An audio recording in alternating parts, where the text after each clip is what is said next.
लिखेंगे विलयन के अणुसंख गुणधर्म क्या है। ये क्वेश्चन कई बार पेपर में आ चुका है कि विलयन के अणुसंख गुणधर्म से आप क्या समझते हैं। तो आज इसके बारे में समझेंगे। एक एक लाइन अपने कॉपी में नोट भी करते चलिएगा साथ में। तो साथ में अगर नोट करेंगे तो क्या होगा, आपको क्या हो जाएगा, याद भी होता जाएगा। तो ध्यान देंगे, किसी विलयन में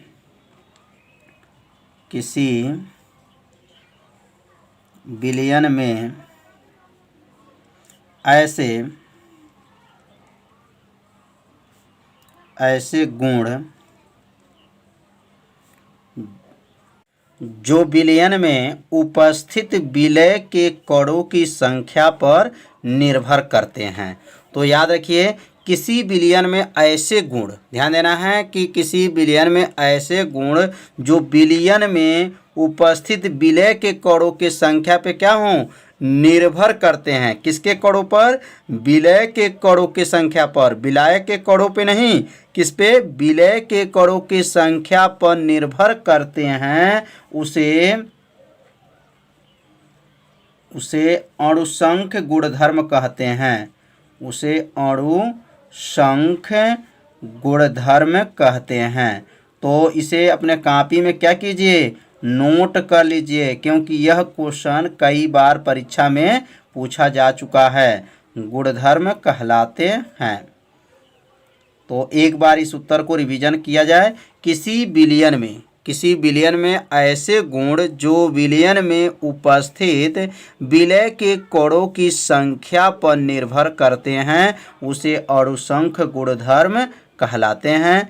उसे अणुसंख गुणधर्म कहते हैं, लिखिए।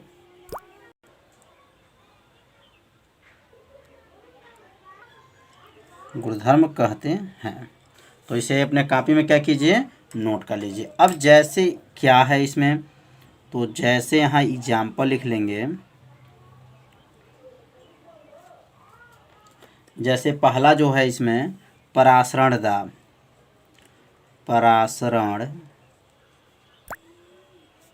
है। वाष्प दाब का अवनमन,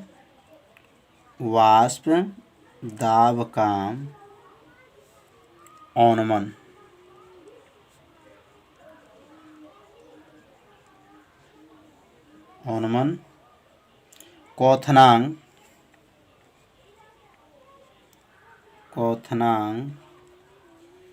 का उन्नयन। क्वथनांक में क्या लिख सकते हैं, क्वथनांक में उन्नयन।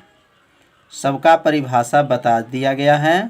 तो पिछले भाग में वीडियो आप लोग जरूर देखिए, क्योंकि इसमें परासरण दाब, वाष्प दाब के अवनमन क्या होते हैं, तो इसका वीडियो अपलोड है। आप लोग वीडियो को ज़रूर देखें।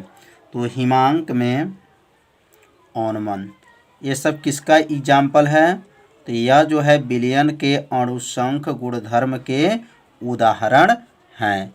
जैसे परासरण दाब, वाष्प दाब का अवनमन, क्वथनांक में उन्नयन, हिमांक में अवनमन, ये सब विलयन के अणुसंख गुणधर्म के उदाहरण हैं। तो समझ में आ गया होगा कि विलयन के अणुसंख गुणधर्म क्या हैं। अब पढ़ेंगे अपसामान्य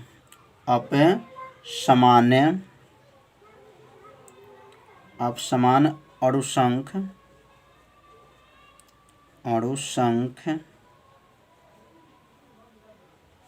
गुणधर्म।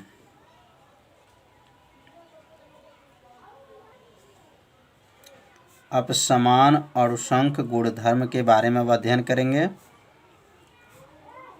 तो एक एक लाइन अपने उत्तर को कॉपी में नोट करते चलिए। अब इसका जो परिभाषा लिखेंगे, तो जब किसी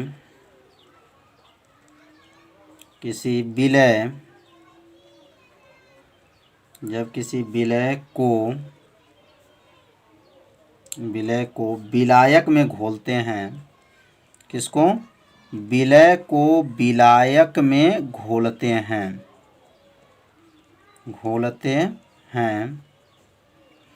जब किसी विलय को किसमें विलायक में घोलते हैं तो इनके अणुसंख गुणधर्म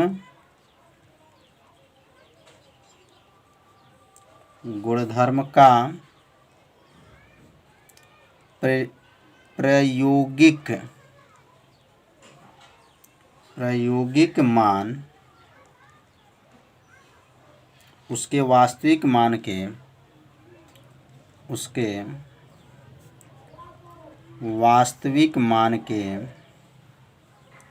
वास्तविक मान से भिन्न होता है, भिन्न आता है।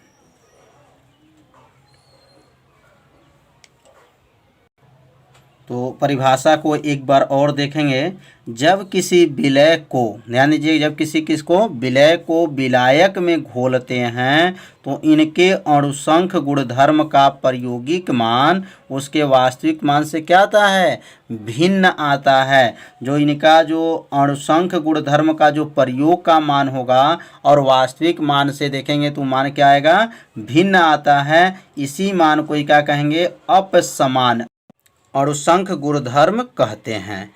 तो इसका मतलब जो मान आएगा समान नहीं आएगा, भिन्न आता है, इसलिए इसे क्या कहेंगे, अपसमान। अपसमान मतलब समान नहीं, माने मान क्या होना चाहिए, भिन्न होना चाहिए। तो यहाँ लिखेंगे ऐसे प्रयोगात्मक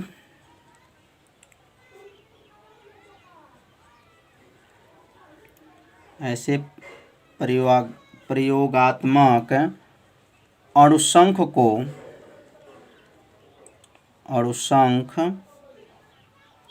गुणधर्म को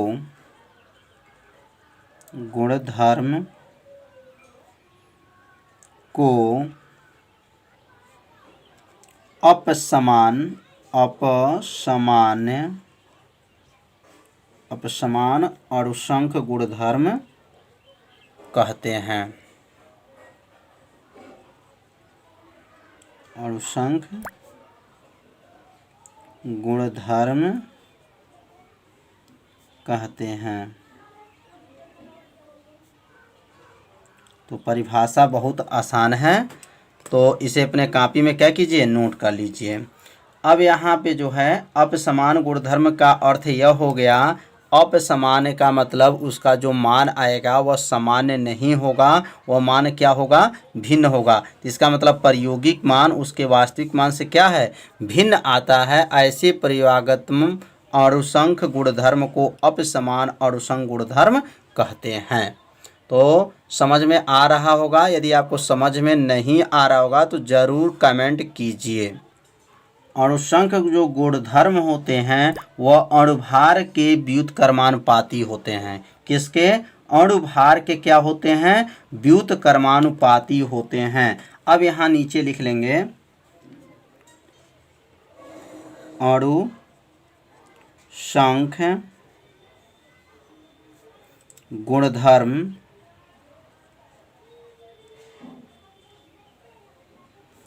अणुभार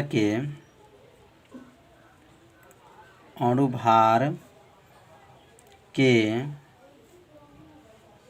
व्युत्क्रमानुपाती होते हैं, व्युत्क्रमानुपाती होते हैं।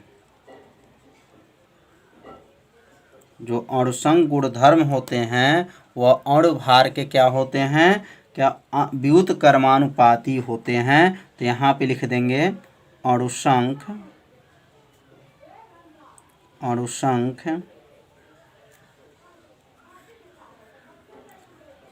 गुणधर्म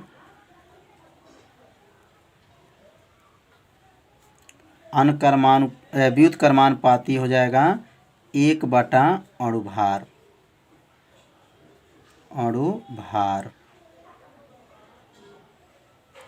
तो यह अणुभार बटा में है, इसलिए इसका नाम क्या हो जाएगा, व्युत्क्रमानुपाती। अगर यह बटा में नहीं रहता तो इसका नाम क्या होता, अनुक्रमानुपाती। देखिए व्युत्क्रमानुपाती कब कहते हैं, जब बटा में है तो इसलिए इसको नाम व्युत्क्रमानुपाती, बटा में नहीं है तो इसका नाम अनुक्रमानुपाती होता है। अब इसको घेर देंगे तो सूत्र क्या आ गया, अणुसंग गुणधर्म जो होते हैं वह अणुभार के क्या होते हैं, व्युत्क्रमानुपाती होते हैं। तो इसे नोट भी कर लीजिए इस सूत्र को भी। अब हम लोग पढ़ेंगे मोस्ट आईएमपी। अब आ गया वांट हाफ गुणक, जो यह कई साल के पेपर में पूछा जा चुका है कि वांट हाफ गुणक, वांट हाफ गुणक मोस्ट आईएमपी ये प्रश्न है। तो इसे तैयार कर लीजिएगा, बहुत आसान है, बस सूत्र से इसकी परिभाषा बनाया जाएगा। सूत्र याद है तो परिभाषा आपको क्या हो जाएगा, याद हो जाएगा। बस थोड़ा सा ध्यान दीजिए वीडियो पर, आपको परिभाषा क्या हो जाएगा, याद हो जाएगा। तो वांट हाफ गुणक क्या होता है, तो पहले हम परिभाषा को यहाँ लिख दे रहे हैं, उसके बाद से आपको समझा देंगे। तो यहाँ लिखेंगे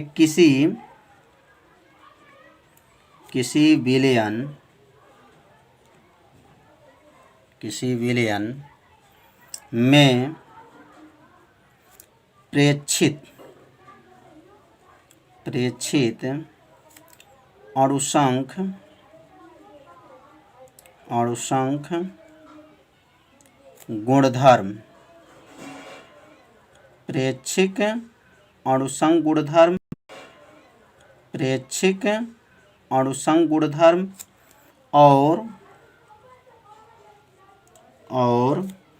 वास्तविक अणुसंख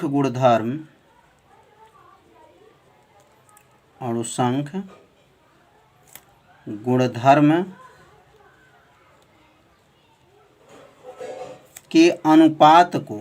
के अनुपात को वांट हाफ गुणक कहते हैं। वांट हाफ गुणक कहते हैं। बस दो का नाम याद रखेंगे, परिभाषा क्या हो जाएगा, बन जाएगा।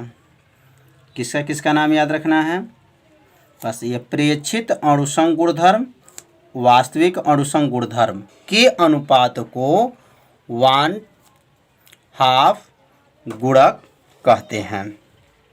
कितना आसान परिभाषा है। अब इसे आई से प्रदर्शित, यहाँ लिख सकते हैं, इसे आई से प्रदर्शित करते हैं। किसे, आई से प्रदर्शित करते हैं, आई से प्रदर्शित करते हैं। तो आई से प्रदर्शित करते हैं। अब यहाँ लिख लेंगे आई बराबर सूत्र क्या बनेगा, तो आई बराबर सूत्र हो जाएगा प्रेक्षित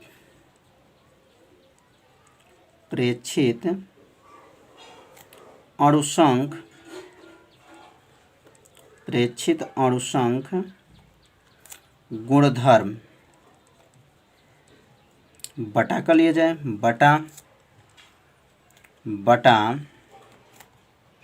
बटा को विज्ञान में क्या कहते हैं, अनुपात। बटा को विज्ञान में याद रखिएगा अनुपात कहा जाता है।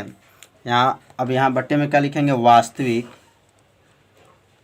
वास्तविक अणुसंख गुणधर्म। अब इसी से परिभाषा को क्या बोला गया है, तो आई का परिभाषा अगर याद करना चाहते हैं तो यह सूत्र अगर याद है तो समझिए परिभाषा आपको क्या हो जाएगा, याद हो जाएगा। कैसे परिभाषा बना है, तो एक बार परिभाषा देखेंगे। किसी विलयन में प्रेक्षित अणुसंख गुणधर्म और वास्तविक अणुसंख गुणधर्म के अनुपात, ये बटा को अनुपात कहते हैं, के अनुपात को वांट हाफ गुणक कहते हैं। इसे आई से प्रदर्शित करते हैं। तो इसका उत्तर सिर्फ इसी में छिपा है, बस बनाना आपको सीखना है, कैसे परिभाषा बनाया जाता है। तो आप इसे पहले सूत्र याद कीजिए, परिभाषा बन जाएगा। बस ऊपर वाला नाम लिखिए और नीचे के अनुपात परिभाषा बन गया। तो परिभाषा समझ में आ गया होगा। वांट हाफ गुणक क्या है? तो प्रेक्षित अणुसंग गुणधर्म वास्तविक अणुसंग गुणधर्म के अनुपात को वांट हाफ गुणक कहते हैं। इसका मान जो होता है, याद रखिएगा, इसका मान 1 से कम होता है। किससे? 1 से कम होता है। 1 से क्या होता है? कम होता है। तो याद रखेंगे, वांट हाफ गुणक का मान कितना होता है? तो इसका मान जो होता है 1 से कम होता है। तो वांट हाफ गुणक बढ़िया से आपको समझ में आ गया होगा।